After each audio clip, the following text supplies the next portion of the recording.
throughout your um, educational career, you're going to be doing a lot of reading and a lot of writing, and one of the things you're going to be doing is analyzing literature. Now, this doesn't have to be just a book, like a novel or a poem or something, but it could be some literature in a craft text of a book that you are, or a subject that you are reading about. So let's take a look at what it means to analyze literature. And I know that you are wondering what literary analysis is. This is the type of paper you're going to be writing next. And this is something that is going to be something that I believe you're going to be using throughout your educational career.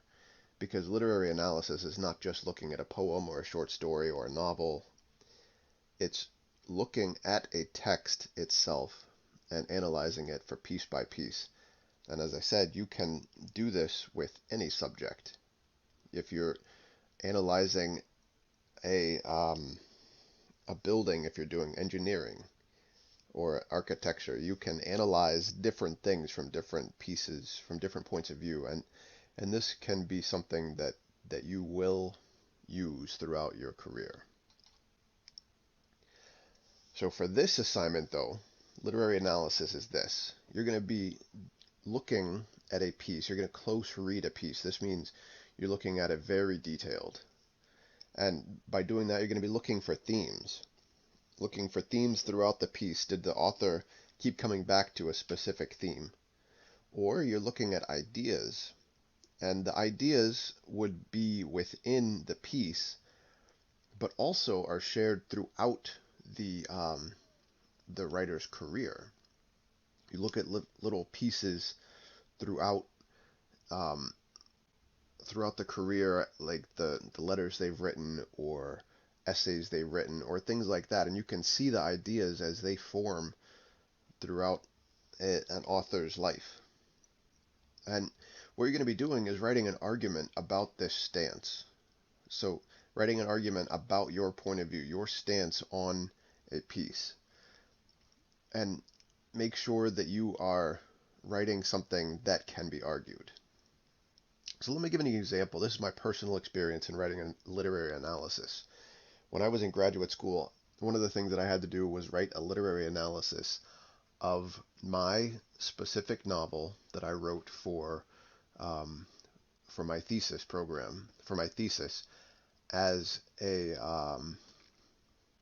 literary analysis and how it fit in the genre.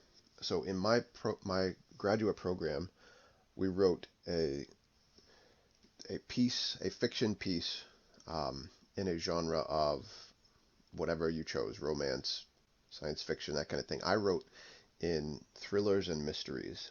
And so what I did is not only did I write my novel, but I also had to dissect my novel and look at the themes and ideas that I had in the novels and how those fit into the current novels and in the thriller and mystery genre. So I had to read a lot of novels that were also based within the thriller and mystery genre. And then not only that, not just the novels, but I also looked at what were craft books. These are books that are written about the subject. So I had to cite a bunch of different novels within there. I had to cite my novel, and I had to cite a bunch of craft books. And these books pointed to specific things that are always in a a thriller genre book or a mystery genre book. So you look at different things and then how my story fit within those. And I analyzed it, and basically I was proving that my book fit into those genres. And I had to do that well, otherwise I would have had to maybe start over or rewrite or take an extra semester or something. And so it was very important that I was arguing my stance. And this is something that I continue to do every day. Um, Maybe I'm not writing something that is arguing my stance, but I am trying to fit things into the specific genre that I'm working in, and I have to look at the conventions of those genres. So as always, before you you sit down to write, You need to pause. You need to take a breath. You need to think about what you're going to be doing. So you do a little bit of pre-writing. So this includes like the brainstorming of the idea, the searching for the text you want to do. So let's look at some examples of that. So first, what I want you to do is read the example that's in the book. This is a really good example of a literary analysis. It takes the piece that is being analyzed and then an analysis of that piece. And it's looking at a few different things within the book. It's looking at the themes and ideas and the whole life of the author. So just take a look at that. Then I want you to read some literature. Read the pieces that you are going to be writing about, and then reread this same thing. When you are analyzing something, you can't just read it one time and then put it away. And you have to reread it a couple times. You need to look at everything as specific. You need to study the piece that you're looking at. And then you need to find the additional necessary materials. And as with my piece, I found those 3 or 4 novels that fit within the genre that I was writing in, and then the craft books that I had to cite and to prove that my personal novel, fit into those specific genres. So find the necessary additional materials to support your writing. Now, as with every piece that we're going to be writing in this course, there are definite key features that you're going to look for. So one of the key features is an arguable thesis. Means that this is not your opinion. It could be that you are stating your opinion, but this is not only your opinion. This is not Shakespeare is the best writer. This is Shakespeare had this theme throughout this one play or this one poem. Or Shakespeare used this idea throughout these 5 plays, and here are the ideas. This is not a summary. You are not writing a summary of the piece that you're writing. Sure, you might need to give a paragraph summarization of what you're writing about, but you do not write just a summary. If you write a summary, then you're not following the specifics that are set out in the guidelines. What you're doing is giving detailed attention to the text. That means that you are looking at everything that is written. You are looking at specific lines. For instance, if you're looking at poetry, you could be looking at things as small as the punctuation, because punctuation matters within the poem and how the story comes across through the poem. So look at the detail within the text that you are reading and analyzing. Look at the language. Look at how it's written. Does the author use some very specifics? Do they use do they use specific words, images, metaphors? Look at the things that are specific within there. Then you need to closely read. What this means is you read a piece as if every word is important. So when you're reading, you're not just reading it to get through the bottom of the page. You're reading it to understand every word that's on the page, to know every word on the page. And every word was chosen and written and published for a reason. So think about that as well. Look at the themes in a piece. You need to make sure that there are possible themes across the writer's point of view. Look at the pieces that you are analyzing. Look at the themes within it. See if there is something that follows through from the beginning to the end. And then look at the patterns in a collection of pieces. So this is for a poem. Maybe there's a specific rhyming pattern that is done. Now, there are certain authors you can read something without seeing their name on it, and you can know that it comes from them. there's some poems that I can read and I can say that one is specifically Maya Angelou, or that one is specifically Robert Frost. So look at the patterns in the collection of pieces and see how they create an author's whole point of view. Now make sure you give a clear interpretation. So this is the plausibility of the thesis by the evidence that you are finding within the whole context of the author's works. So make sure you have a clear interpretation of it. And make sure you have supported evidence. So you can't just say that this one paragraph proves my entire thesis about this author. You need to have many paragraphs, because anybody can take anything out of context and make it mean what they want it to be. Just like anybody can take a scripture and say this scripture means that this is going to happen just because of this one single scripture. But there is always context within it. So make sure you're supporting your evidence.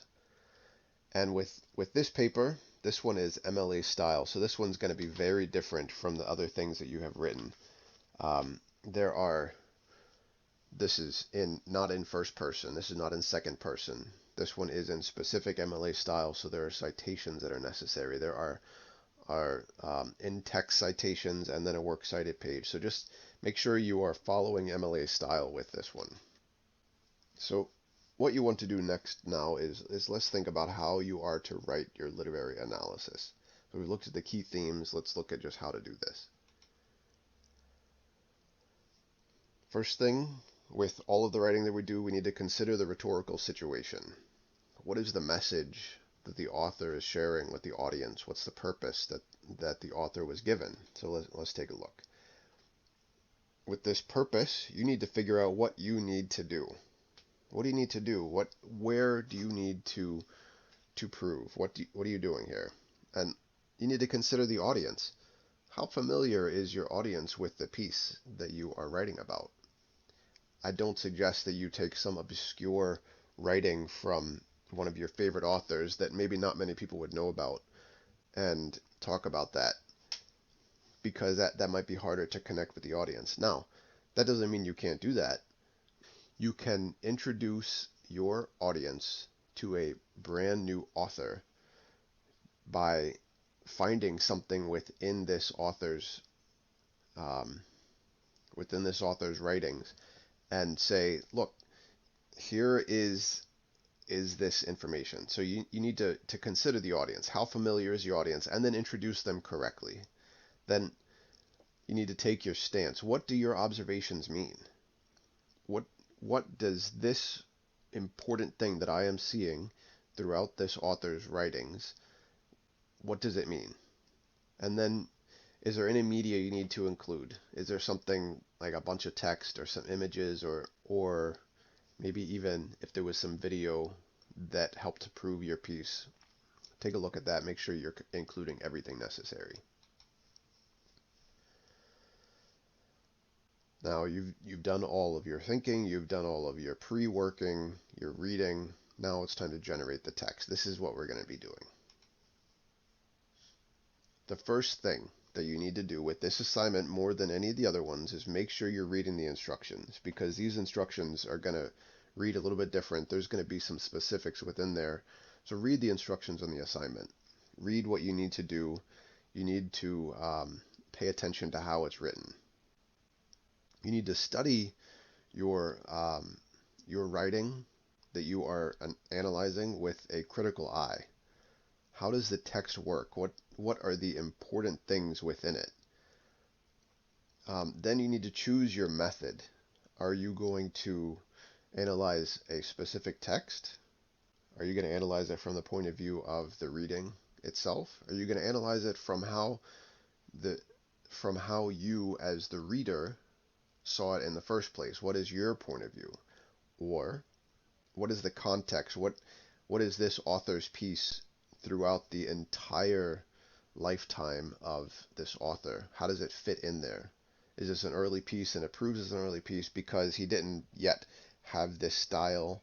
Or is it a later piece and it's proving it's a later piece because this author changed the way that she wrote in a specific direction, and how she entered a specific time in her life, and how that molded and shaped what she was writing. And then you need to evaluate the subject. You need to study it. You need to pay attention to what you're doing. You need to look at it from all different angles.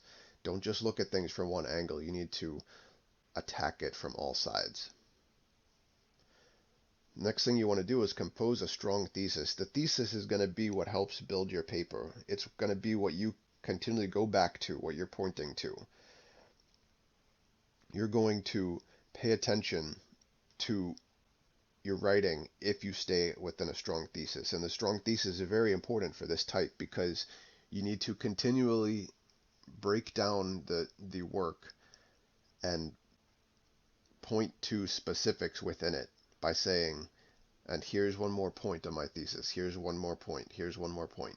So think about that as you're doing that.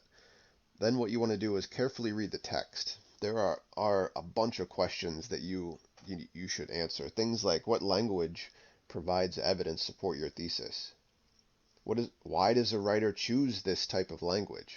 What about these words? Why are they important? What images or metaphors are used throughout? Sometimes authors use similar images and metaphors throughout their writing. What patterns of language or imagery or plot do you see? How does each word, phrase, or passage relate to what precedes and what follows it? What words or phrases, passage connect to the larger context? So one of my favorite authors is Stephen King, and he makes connections throughout many of his books, and that's really what makes him interesting to me, is how many of his works connect to one another. Then what you want to do after you've done all this looking at the text carefully and answering these questions, you want to find the supporting evidence. Find the evidence that supports your interpretation. You need to make sure that your argument stays the same throughout, and you need to have the evidence from the text, the significant plot or structural elements or things like that really work. Then look at the matters of the style. This one is very important, because literary analysis, they have specific conventions for using pronouns and verbs. In normal papers, it's generally okay to use first person, like I believe, or this is important to me, or something. But that's not exactly what you're doing here. Make sure that you use a proper tense as well. Then you need to make sure that you are citing and documenting appropriately. Use the MLA source citation and document style, and format everything, the quotations and phrases, properly. You need to make sure that you have a work cited. You need to make sure that you have citations within it, because if you have citations within your paper but you don't cite them, then that is plagiarism. So you need to pay attention to that. Now that you've done all that, you need to organize your ideas. So you've written your first draft, and then you need to take a look at what you're doing. So organize the ideas. And there's a few ways that you can do that. You can organize your ideas with a single text. So in the book, there's a discussion of the single text. So you introduce your text and you state your thesis. Then you cite passages from the text one by one, explaining how they support your thesis. Then you sum up your interpretation in light of your analysis, and you document your sources. So that's one way to look at things. Or you can compare two texts. You can introduce your text and state your thesis. Then you give your supporting evidence and reasoning from the text, number one and number two. Then you give the next supporting evidence from your text, number one and number two. Then you continue this pattern as needed, discussing the reasons that you're using the evidence one by one. Then you sum up your interpretation in light of your analysis, and then you document your sources. So there's two different ways to look at it. And make sure you're following the directions with this, and make sure that you are bringing in all the necessary sources. Now that you've done all of this, you need to take stock of your work. It's important to think about what you have written after you've written it. Just pay attention to things like that. You need to think about your work. Just sit after you've written it, maybe reread it one time as you're working on your editing, and then just think about it. Can your work be improved? Do you think you need to do some better research? Maybe you need to prove a point better. Maybe there is not a place where you have stated something enough. Were there any outside influences? Maybe your English teacher in high school or an English teacher in one of your other classes had a point of view and you followed that point of view. And then maybe you saw maybe that's not the point of view that you agree with. So were there outside influences with something you've written? And did you properly state your point? Are you happy with what you have said and done? Are you pleased with it? And if not, maybe you need to go back and write some more. So as you're working on this, just pay attention to the whole genre of literary analysis. This one is a lot different than what you've done so far, but it's an important one and something that you will reuse and redo throughout your entire career.